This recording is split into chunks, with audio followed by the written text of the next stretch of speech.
to join Andrew on the trail because we have 2 little boys at home who keep me pretty busy. But I do love to be out here when I can. And it's because I think I'm pretty useful to Andrew. After 15 years of being together, I'd like to think that I'm his best character witness. So Andrew, I can confirm, is pretty awesome. He is a wonderful husband, father, and friend. He doesn't lie. He is guided by moral principles and common sense, and he has exceptional judgment when it comes to filtering out the things that really matter. Most importantly, when I met him, he had no intention of running for president or being in politics. Andrew is here because of something much greater than himself. He's actually talking about issues that affect real people, and he's proposing meaningful solutions to make meaningful change in your lives and in your communities. So it is my pleasure to introduce to you the next President of the United States, my husband, Andrew.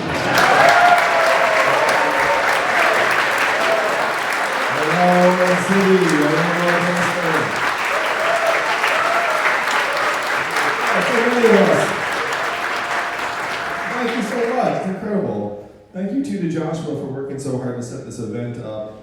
Every so often, someone thanks me for running for president, and I say, thank my wife, because she let me run, and she's been sacrificing more than anyone else during this time. I love you so much, Evelyn. Thank you so much. It's a thrill to be here campaigning with you all. You all are among the most powerful and influential people in our country today. I know it doesn't feel like it, just living your lives, maybe going to class, decide to check out the presidential candidate. But I did the math. Do you know how many Californians each of you is worth?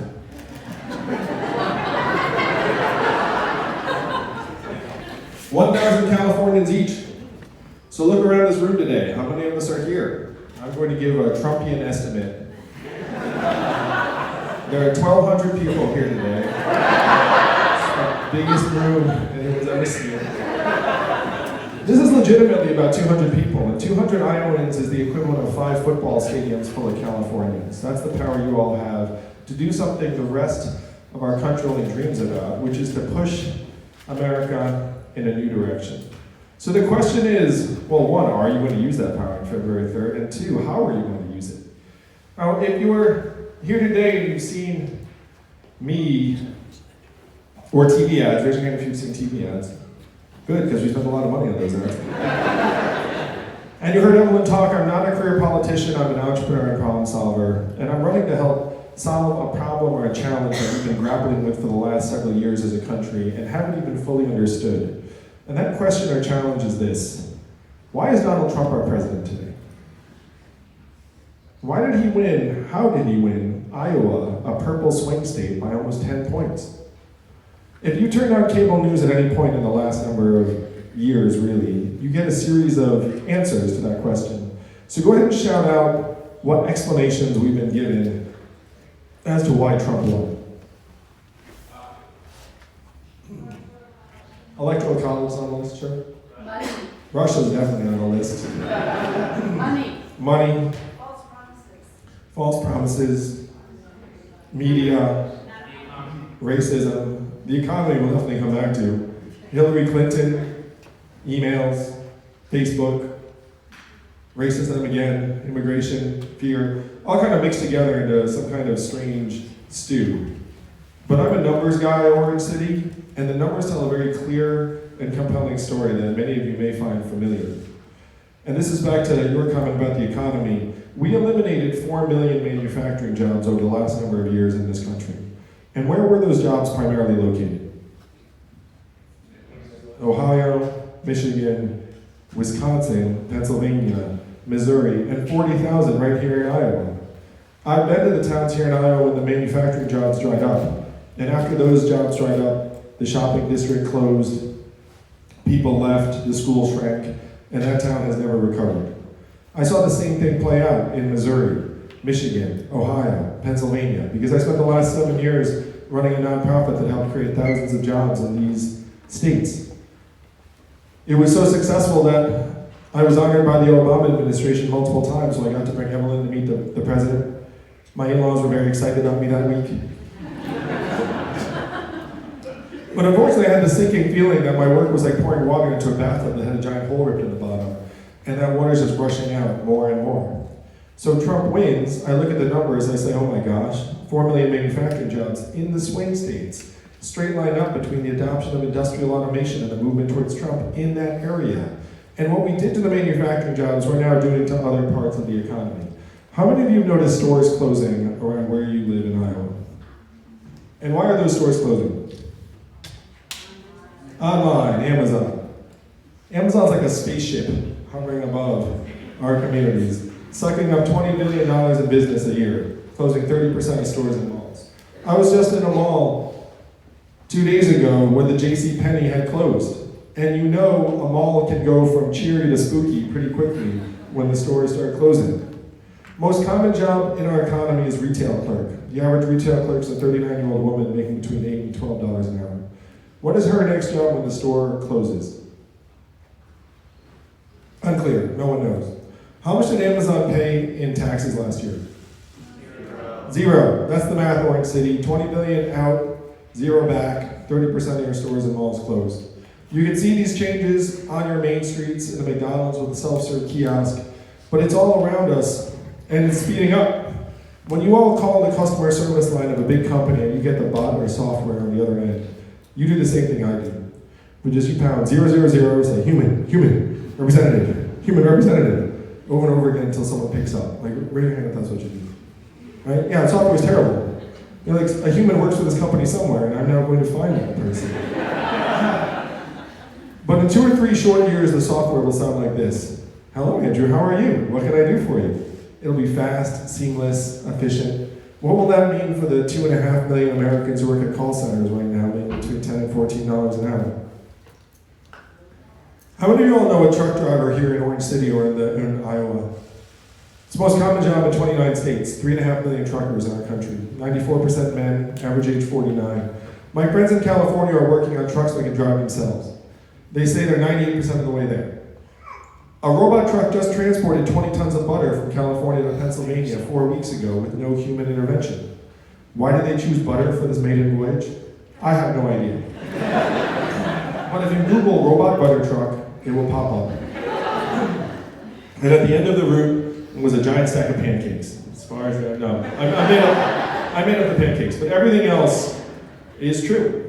What will self-driving trucks mean for the 3.5 million truckers in our communities, or the 7 million plus Americans who work at truck stops, hotels, and diners that rely upon the truckers getting out and having a meal? How many of you have been to Iowa 80 in Davenport? Yeah, me too. You haven't? Really? You should go. Know that. It's quite good. 5,000 people stop there every day.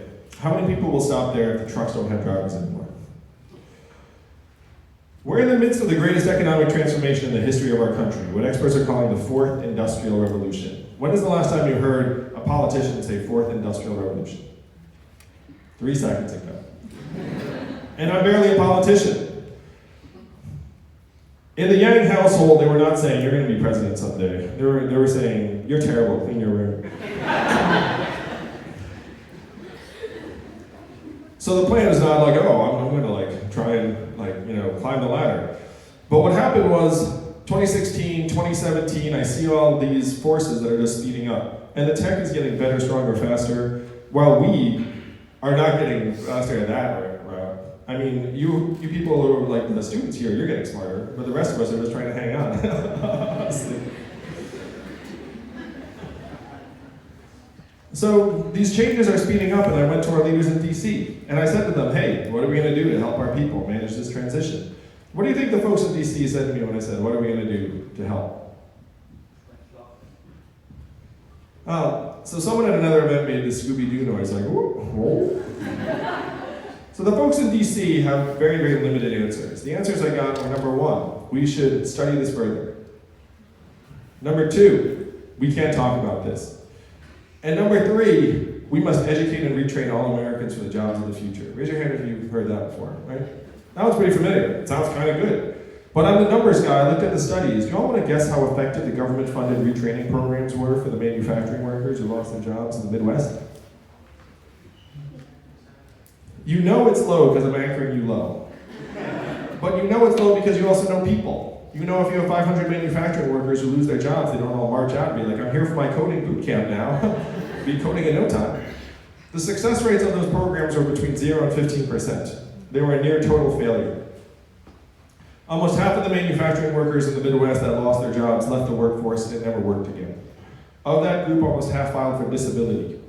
You then saw surges in suicides and drug overdoses in those communities to the point where America's life expectancy has now declined for the last 3 years in a row. You know the last time American life expectancy declined for 3 years in a row?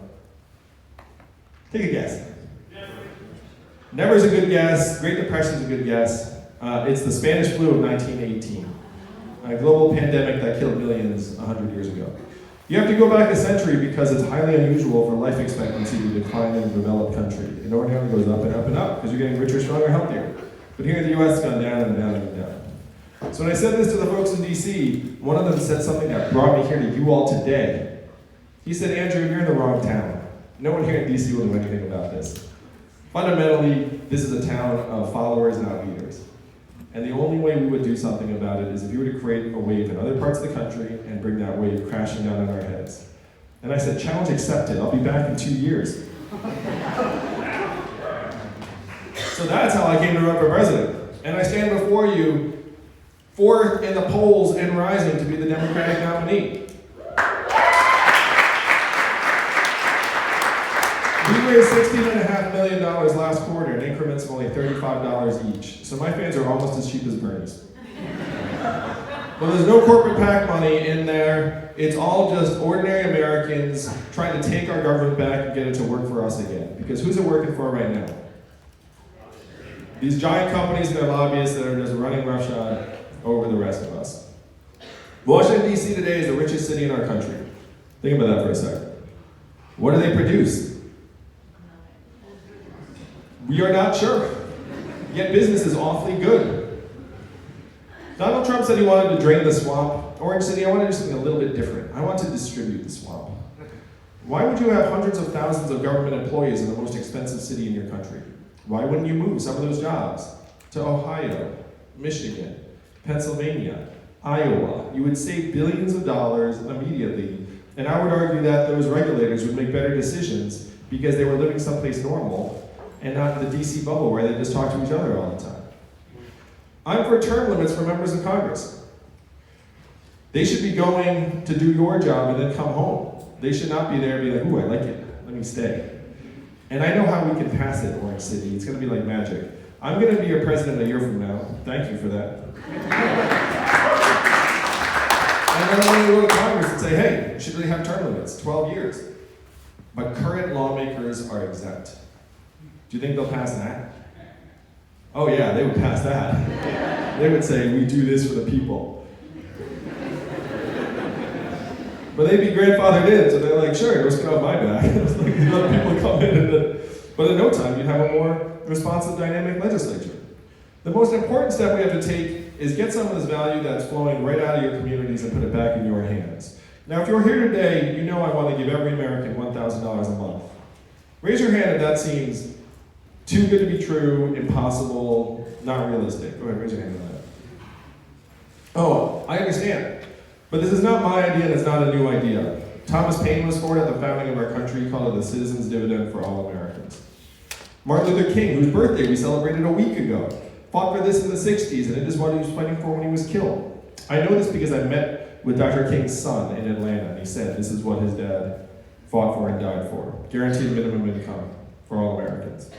So mainstream that 1,000 economists, including Milton Friedman, endorsed it in the 60s, and then it passed the US House of Representatives twice in 71 under Nixon, Family Assistance Plan.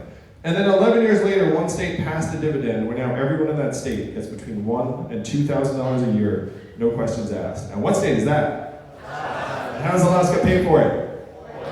And what is the oil of the 21st century? Technology, data, AI, self-driving cars and trucks. A study just came out that said that our data, your data, is now worth billions of dollars a year. Raise your hand if you got your data check in the mail last month. So if your data is now worth so much and it's being sold and resold all the time, and you're not getting a dime of it, then where's all that money going? Facebook, Amazon, Google, Apple, and the $1 trillion tech companies that are paying next to nothing back into our country. You see how this game works, Orange City? And I'm going to ask you all, whose fault is it that Amazon, a $1 trillion tech company, pays less in taxes than everyone in this room? Is it their fault? No, it's kind of their job to try and pay zero taxes, right? So whose fault is it? It's our fault. It's our government's fault. You have to be pretty asleep at the switch or corrupt to think that's appropriate. That is what you all are going to change on February 3rd. You're going to reach up, get this value that is leaving your communities, your state, and bring it back. And then put it in your hands in the form of a dividend of $1,000 a month. Particularly because when this money is in your hands, where will it go? How much of it would stay right here in Iowa? Most of it. Not all of it. You might get your own Netflix password. But most of it would go to car repairs you've been putting off, and daycare expenses, and student loans, and Pizza Ranch. Yes, to the ranch.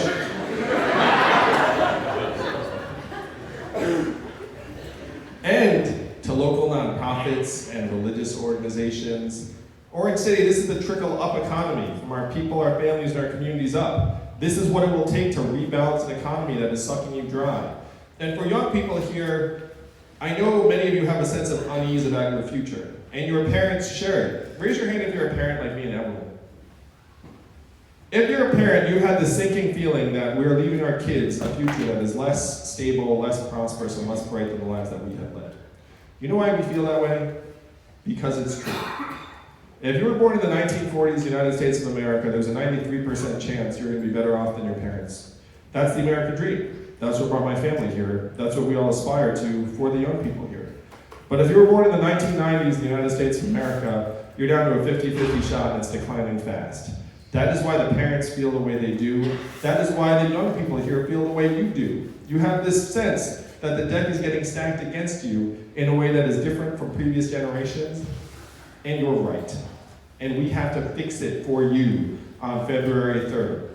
I'm not running for president because I dreamt about being president. I'm running for president because, like many of you here today, I'm a parent and a patriot. I have seen the future that lies ahead for our kids. It is not something I am willing to accept it. I will fight for a better future for them if you will let me and help me on February 3rd.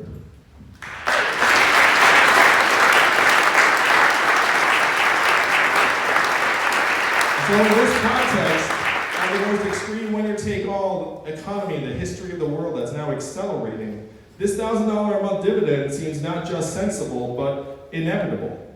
And we have to help the rest of our fellow Americans see that economic value and human value are not the same things, that we all have intrinsic value as Americans, as citizens, and as shareholders of the richest country in the history of the world.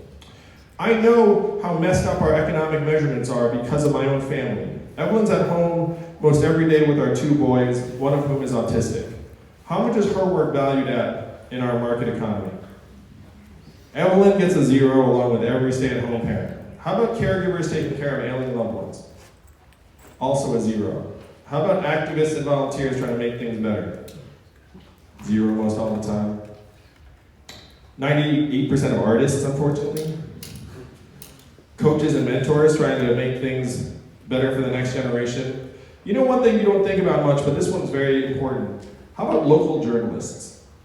We have put almost 2,000 local papers out of business over the last number of months because all of their revenue went up to the internet. Can't support a newspaper on that. So we closed almost 2,000 newspapers. 200 counties in the US no longer have any local journalism covering what's going on in that county. You know what doesn't function very well if you don't have local journalism? Democracy, that's right. Because how can you vote on what's going on in your community if no one's even covering what's going on in your community? Orange City, these are the things we claim to value most in our lives. Our children, our families, our communities, our democracy, and they are getting zeroed out one by one by one. We have to take this message to the rest of the country on February 3rd. This economy must work for us. It's not that we all work for the economy. The machines have to work for us. It's not that we're supposed to plug into the machine. If we continue on insisting on seeing ourselves as these inputs into this economy, we're going to lose on an epic, catastrophic scale. We have to humanize this economy as quickly as possible so that people like Evelyn and people who are trying to make things better in their community actually have some value in our society. Iowa in many ways is ground zero for these changes. You've already seen this take place on your farms, mechanizing away thousands of jobs, consolidating the farms into mega corporate farms, and then your factories wiping out 40,000 manufacturing jobs, shuttering those towns. Now it's on your main streets, closing 30% of your stores and malls. You all have to stop it before it gets to your highways. Time is no longer on our side. If you miss this opportunity on February 3rd, what happens over the next 4 years? Things get better or worse. This is our chance, right now, February 3rd. Donald Trump's our president today because he had a very simple, powerful message. He said he was going to make America great again. What did Hillary Clinton say in response? Remember this? What did Hillary say to that? She said America's already great. You remember that, Orange City? It's been a long 3 years. But it's now coming to an end. That response did not go over well with many Americans because the problems are real. You literally have life expectancy declining. You have record high corporate profits. You know what else are at record highs in the United States of America right now? Suicides, substance abuse and drug addiction, student loan debt, stress, financial insecurity, anxiety. You know what are record lows right now in the United States of America? Starting a business for a young person, getting married, having a kid. All the things you associate with a good life are now at record lows, while corporate profits go ever higher. So pretending that we don't have problems in our country is not the answer. Donald Trump actually gets credit for pointing out that there are massive problems in our communities, but what his solutions were the opposite of what we need. What were his solutions? Build a wall, more money for the companies, turn the clock back, bring the old jobs back. Orange City, we have to do the opposite of these things. We have to give more money to the people. We have to turn the clock forward. We have to accelerate our economy and society to rise to the real challenges of this era, like climate change. We have to evolve in the way we see ourselves and our work and our value. I am the ideal candidate for this job because the opposite of Donald Trump is an Asian man who likes math. Thank you all very much. Thank you, Orange City. You may not know this, but math is an acronym. What does it stand for? Make America think harder. That's right. That's your job on February 3rd. It's your job to move this country we love so much. Not left, not right, but forward. And I know that's just where you will take us. Thank you so much.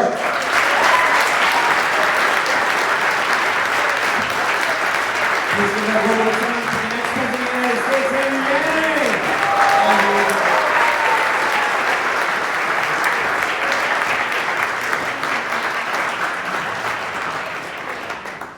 I think we have time for a question or two, is that right? Good luck, Lee.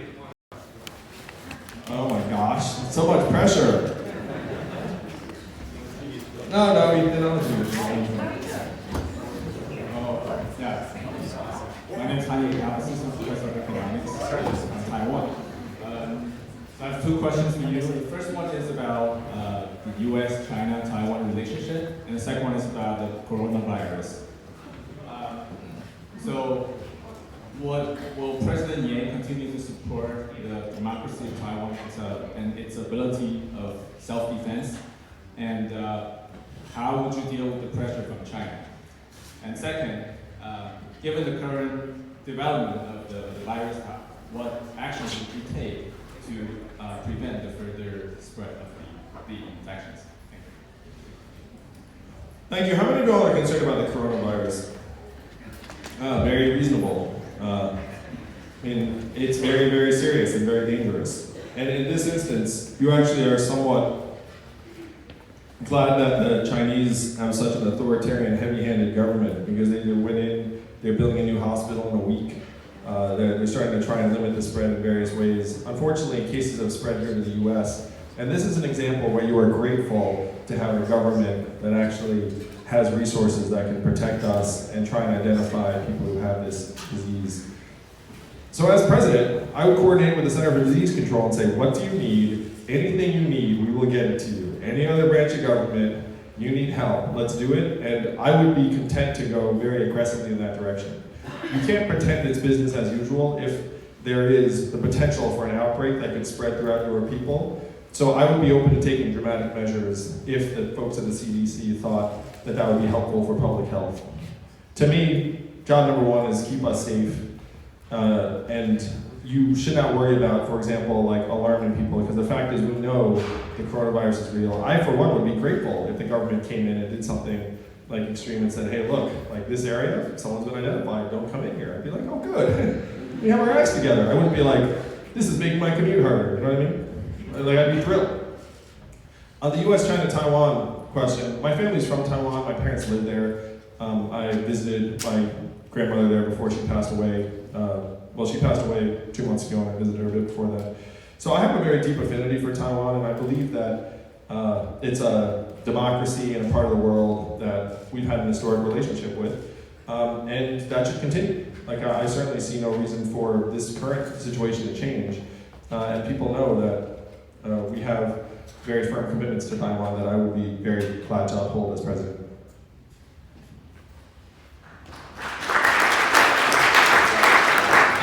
And because that question seems so anticlimactic, you want to go do it with someone else? No offense, I mean, they're good questions. Coronavirus is good. No, that's good. All right, we have time for one quick one.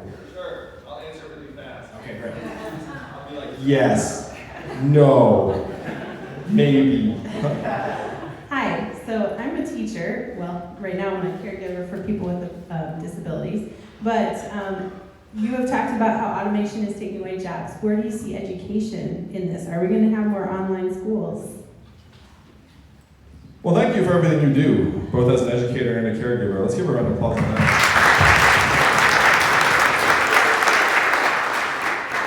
So there are a number of things that I would push us towards in terms of our educational system to help prepare our young people. One, you got to get the cost of college down. I mean, if you're going to send people to college, you should not be burdening them with like tens of thousands of debt. Yeah, and we need to forgive some of the student loans that are out there because it's up to $1.6 trillion. It's weighing down entire generations. But the big change we need to make at the high school level is we need to invest in vocational, technical, and apprenticeship tracks for high school students. Right now, only 6% of high school students in America are in these technical and trade programs.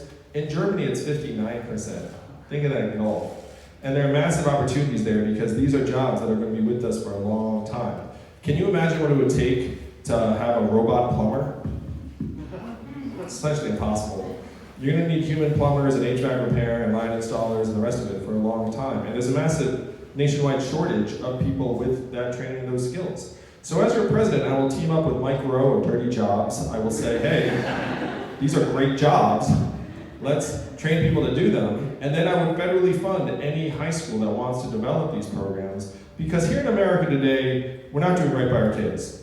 And so we're doing the cheapest, easiest thing possible. What's the cheapest, easiest thing that you can do with high school kids? Classroom, textbooks, teacher, pretend you're going to go to college. What's harder is equipment, trainers, expertise, employers, actual things you can take apart and put together. Like, that stuff's hard. But that's what our kids need. That's what our economy needs. So as your president, I would equip any high school that wants them with the resources to be able to build that program so that we can actually get our 6%. Not up to 59%, because that would be a bit unrealistic. But you guys think we can hit like 12 to 15%? If we did that, that would be a huge win for our young people and the economy writ large.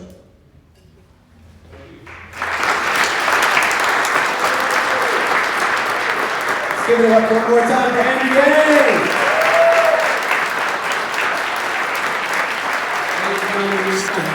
Stand up. Starting very soon. Thank you so much, and remember, caucus on February 3rd. So guys, we are looking for your donations to Andrew Yang so that he can shock the world on February 3rd. All donations through the yanggame.com donation link go directly to Andrew Yang. Oh, actually, these are college kids. They're gonna make sure they don't steal my stuff.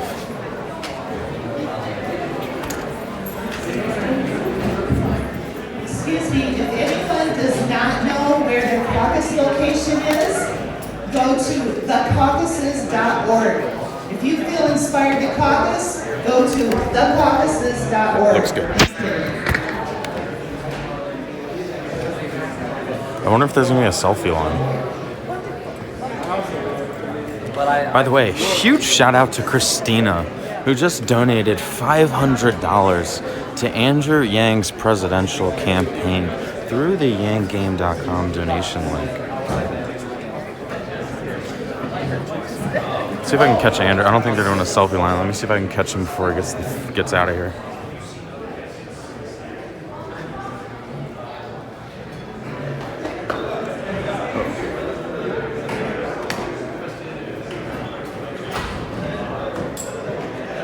Could I get a quick shout out for Christina, who donated $500 during this event? Hey, Christina, thank you so much for the donation. Really appreciate it. Takes you back to college, right? Let's see in a bit. Thanks, guys. That was funny.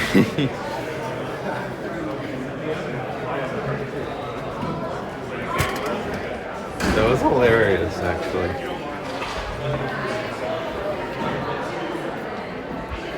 Christina with the $500 donation. And now the place is empty. What an event. Thank you, Charles, for the $10 donation. Shu Hong for the $1 donation. Benjamin for the $1 donation. Shai Chang for his, every time there's an event, Shai Chang donates $5. Andy with a $5 donation. Patrick with a $1 donation. Nan with the 25. Eric with the 10. Holy crap. Someone overnight, I didn't even see this, donated $1,000. Chu Chun. Chu Chun, you're gonna get a shout out at the next event. Chu Chun with the $1,000 donation to Andrew Yang through theyanggame.com. Okay, let me call Darth Clyde. Call Darth Clyde.